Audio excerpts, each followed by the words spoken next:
Imagine living in a place where drinking could get you killed. Finding food started a countdown. Darkness erased your warning system, and even the ground beneath you could suddenly turn against you. Now imagine choosing to return there, again and again. Nearly 2 million years ago, early members of the human family did exactly that. They lived around Olduvai Gorge in northern Tanzania, and the evidence preserved there reveals something uncomfortable. They could make stone tools, they could cut meat and smash bones for marrow, but they were still on the menu of somebody else. Today, Olduvai looks dry, empty, and deeply eroded. Back then, it was almost the opposite.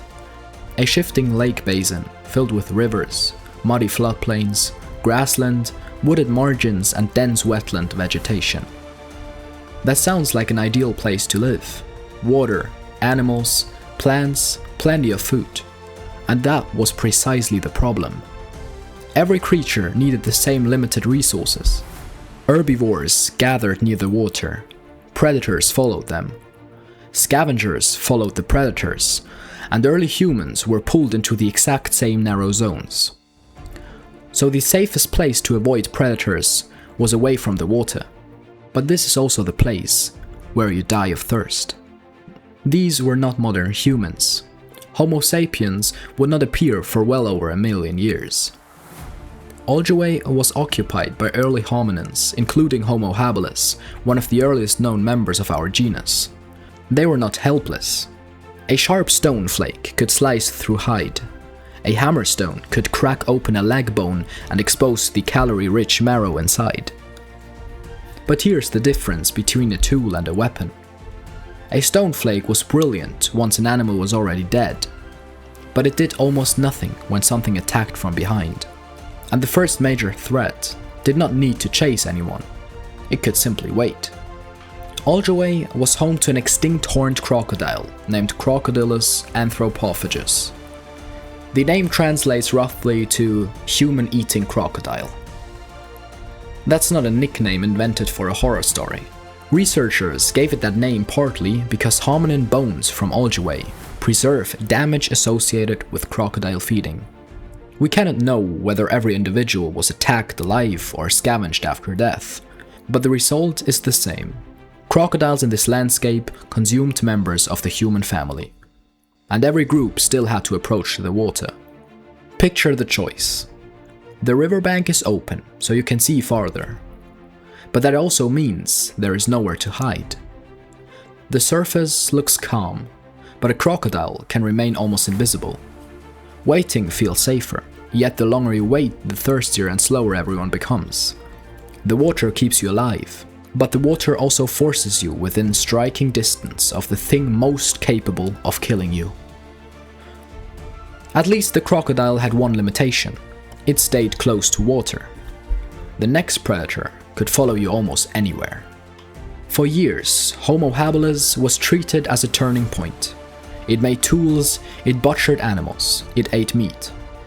The simple version of the story says this was when our ancestors began moving from prey to predator.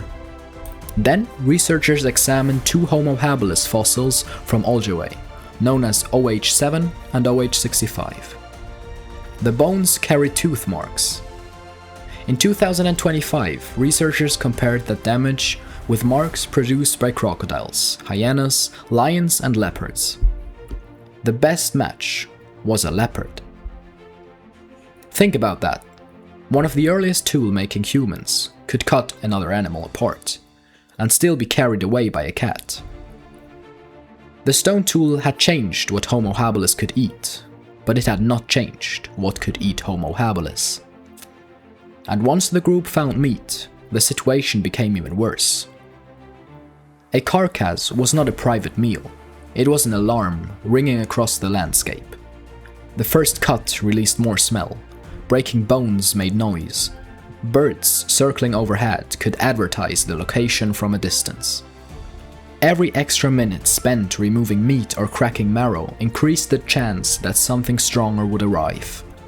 Some animal remains at Olduvai preserve evidence of both stone tool use and carnivore feeding. different consumers were accessing the same valuable resource. That meant every meal came with a decision. Take only what you can carry and abandon valuable food, or stay longer and risk becoming the next carcass. And the competition did not come from one direction. Crocodiles controlled the water's edge. Leopards used cover. Hyenas could approach in groups and remain active after sunset. A group escaping one threat could move directly into the hunting group of another, which created a deadline they could not negotiate with: darkness. This is how we imagine them surviving the night. A campfire, a circle of light, predators watching from a safe distance. But that protection may not have existed. There is no secure evidence that the Olduvai hominins of this period could reliably create a fire whenever they needed one. They may have encountered natural flames. They may occasionally have preserved them. That is not the same as building a fire every night. When the sun disappeared, they did not lose just light. They lost information. A rustle in the grass could be nothing, or a leopard already close enough to strike. Eyes in the darkness could belong to one scavenger or an entire group. The humans could no longer see danger developing from a distance, and there was no perfect place to retreat. Open ground offered visibility, but no barrier. Thick vegetation offered cover, including cover for predators. Rock shelters could already be occupied by carnivores. Trees offered height, but little room for an entire group. Every solution removed one danger and created another. And even if they learned every path, riverbank and hiding place, Olduvai refused to stay the same. The lake expanded and contracted, water channels shifted, wetlands disappeared. Animals moved with the water, and predators moved with the animals. A place that supported the group for years could slowly become useless. Then there was the East African Rift itself.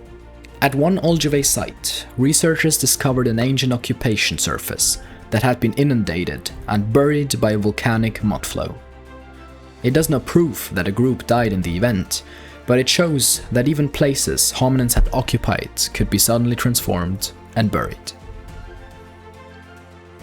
By now, the pattern becomes clear. Water meant crocodiles, cover meant leopards, meat meant scavengers. Darkness meant blindness. Staying meant trusting a landscape that kept moving. That is what made Olduvai so dangerous. Not one giant monster, but an entire system where every basic need pushed early humans toward another threat. And yet, they kept returning. That may be the most important clue of all. A lone Homo habilis was slower than many prey animals, weaker than the largest predators, and armed with little more than a sharp stone. But a group was different. Several individuals could watch in different directions. One could notice movement and alert everyone else. Adults could protect younger members. Food could be shared. A predator approaching one individual suddenly faced many. They didn't survive because they had conquered Olduvai. They survived because they learned to remain alive inside a world that still treated them as prey. And that pressure may have rewarded the cooperation, vigilance, and social intelligence that eventually changed the balance of power. The most dangerous place early humans lived may also have helped create the kind of humans who could survive almost anywhere.